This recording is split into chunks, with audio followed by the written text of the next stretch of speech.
adi kəsiri natural ədədə bölmək üçün onu verilmiş ədədin tərsinə vurmaq lazımdır. Yaxşımı? Verilmiş ədədin tərsinə vurmaq lazımdır. Məsələn, yazıram ki, 5-də 3 kəsiri bölürəm, tutaq ki, 3-ə. Bərabərdir. Bax, görürsünüz, birinci adi kəsirimiz olduğu kimi qalacaq. Hər zaman birinci kəsir olduğu kimi qalır, 5-də 3. İkinci kəsir, yəni 3, çevriləcək tərsinə və vurma bölmə ilə əvəz olunacaq. Vurulsun, 3-ün tərsinə uşaqlar. 3-də 1-dir də, hə? 3-ü vuracaq, 3-də 1. Gördünüz? 5-də 3-ü böləndə 3-ə, 5-də 3-ü vuracaq, 3-ün tərsi olan 3-də 1-ə. Burada nə olur? 3-lər ixtisar gedir, hə? Qalır məxrəcdə 5, surətdə 1. Gördünüz? Məsəl üçün, bunu bərabər yazalım. 7-də 5-i gəlin böləyim, tutaq ki, 8-ə. Bərabərdir. Nətər olurdu? 7-də 5 gəlib bərabər qalır. 7-də 5 olduğu kimi qalır. Bölmə çevrilir vurmuya. 8-i də çeviririk tərsinə. Sağ olun. 8-i də çeviririk tərsinə. Nə olur? 8-də 1. 8-də 1. Bərabərdir. Vurma əməlimiz necə yerinə yetirilir? 7-ni 8-ə vururuq. 5-i də 1-ə vururuq. Uşaqlar, baxın, burada ixtisar gedən yoxdur ki, 5-lə 8 və 5-lə 7. İxtisar gedən yoxdur. Bir dənə də misal yazalım. Məsəl üçün, yazıram 6-da 3, bölünsün 3. Bərabərdir. 6-da çox 3 qalır. Bəli, 6-da 3 olduğu kimi qalır. Bölmə çevrilir vurmuya. Vurulsun 3-də 1. 3-lə 3. İxtisar gedir. Məxrəcdə 6 qalır. Bax, 3-ü 3-ə böləndə nə qalır uşaqlar? 1. Bu 3-ü də 3-ə böləndə 1. 6-nı 1-ə vururam. 6. Bu 1-i də bu 1-ə vururam. 1. Cavab oldu 6-da 1. Uşaqlar, indi gəlin görək. Adi kəsirə bölsəm nə cavablar? Məsəl üçün, 7-də 5 kəsirini bölürəm 8-də tutaq ki 3-ə. Bərabərdir. Qaydamız nə idi uşaqlar? İndi dedik ha? Birinci kəsir olduğu kimi qalır. Yəni 7-də 5 olduğu kimi qalır. Bölmə çevrilir vurmuya. Bu tərsinə çevrilir. Uşaqlar, tərsinə çevriləndə 3-lə 8 yerini dəyişəcək. Bəli, 8-də 3-ün tərsi nədir? 3-də 8. 7-ni İxtisar gedən yoxdur ki. 7-ni vururam 3-ə. Aha, nə eləyir?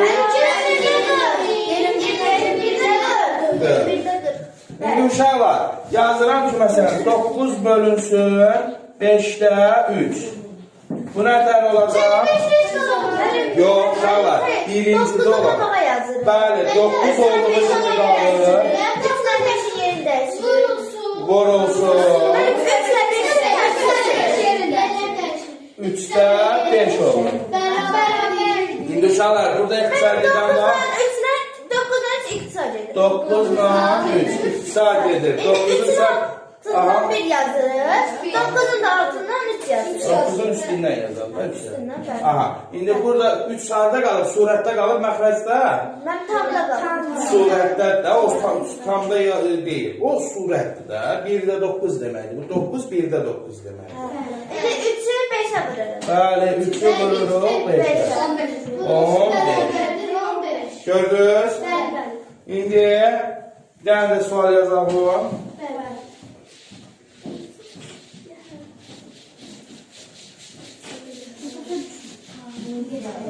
Başa düşdünüz buna? Məsələn, indi belə bir dənə sual yazaq. 6-da 5. Məsələn üçün 6-da 5 yazılır. Yazaq 7 bölünsün 6-da 5. Bərabərdir. Deyün nətər yazacaq? 7 olduğu kimi qaldı. Bölmə çevrildi vurmuya. 5-də 6-ya. İxtisar gedən var. Deyil. O zaman məxrəcdə 5 olduğu kimi qalır. 7-ni vururuq 6-ya. 5-də 42. Uşaqlar, 5-də 42 kəsiri düzgün kəsirdi, yoxsa düzgün olmayan? Düzgün olmayan. İndi bu düzgün olmayan kəsiri, düzgün olmayan kəsiri qarşıqa ədədə necə çeviririk? 42-ni bölürük 5-ə, ağacı bölməklə. Hə? Neçə tam düşür? 42-nin içində neçə dənə 5 var? Bəli, 8. 8 5-in 40. 42-dən 40 çıxanda qalır nə qalır? 2. Qalanı harada yazdırdıq uşaqlar? Surətdə. Burada nə qaldı? 8 nədir? Hara yazacaq? Tamam. 8 tam. Məxrəc həmişə olduğu kimi qalır. Bəli, qalır. Deməli 5-də 42 düzgün olmayan kəsirin qarşıqa da çevirəndə nə olur? 8 tam 5-də 2. Yaxşı? Sildim bunu. İndi yaxşı, yazalım.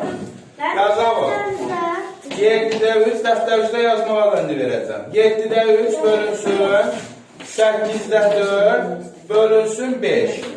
Bərabərdir. Uşaqlar bunu necə yazarıq? 7-də 3 olduğu kimi qaldı.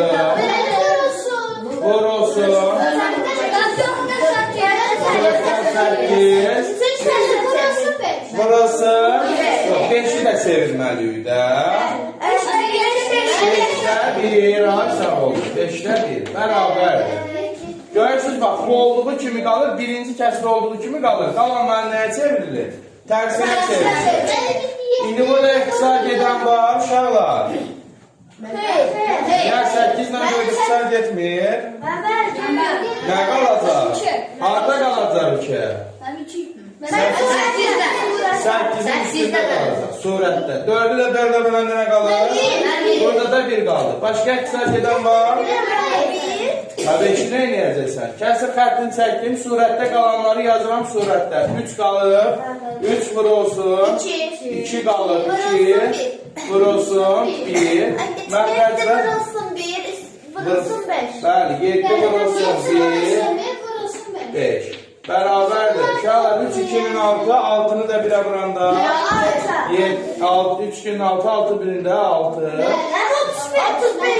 35. Uşaqlar 35-də 6 düzgün kəsilir.